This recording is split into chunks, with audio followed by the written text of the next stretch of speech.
हा उच्च न्यायालयापर्यंत पोहोचलेला आहे। विजय वडेट्टीवार गटाची विभागीय आयुक्तांविरोधामध्ये याचिका ही दाखल झालेली आहे। आयुक्तांनी गटनोंदणीमध्ये दाखवलेल्या त्रुटींना नागपूर खंडपीठामध्ये आव्हान देण्यात आले।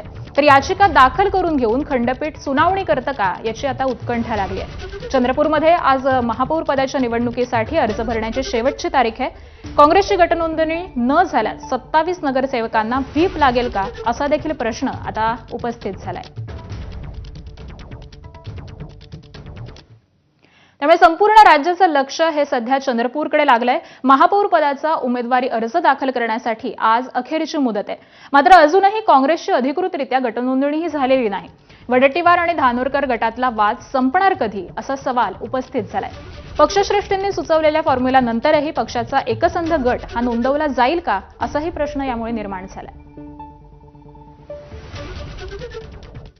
आणि एकीकडे काँग्रेसची गटनोंदणी झालेली नसताना दुसरीकडे चंद्रपुरात भाजपने महापौर उपमहापौर पदासाठी उमेदवाऱ्या जाहीर केलेल्या आहेत। चंद्रपूरमध्ये भाजपकडून संगीता खांडेकर या महापौर पदासाठी तर संजय कचारलवार हे उपमहापौर पदाचे उमेदवार आहेत। विशेष म्हणजे मुनगंटीवार आणि जोरगेवार गटामध्ये समन्वय साधताना भाजपची चांगलीच धावाधाव होत असल्याचं दिसतंय।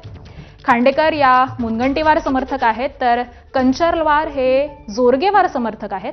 त्यामुळे गटनेतेपदी निवडलेले चंद्रशेखर शेट्टी हेही जोरगेवार समर्थक आहेत। म्हणजे चंद्रपूरमध्ये महापौर पदाचा उमेदवार मुनगंटीवार गटाचा तर उपमहापौर आणि गटनेता जोरगेवारांच्या गटाचा देऊन भाजपने दोन्ही गटांना खुश करण्याचा प्रयत्न केलेला आहे।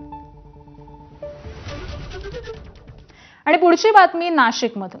नाशिक महापौर आणि उपमहापौर पदाची निवडणूक ही 1 दिवसांवरती आली असल्यामुळे भाजपचे नगरसेवक हे आज सहलीला जाणार आहेत।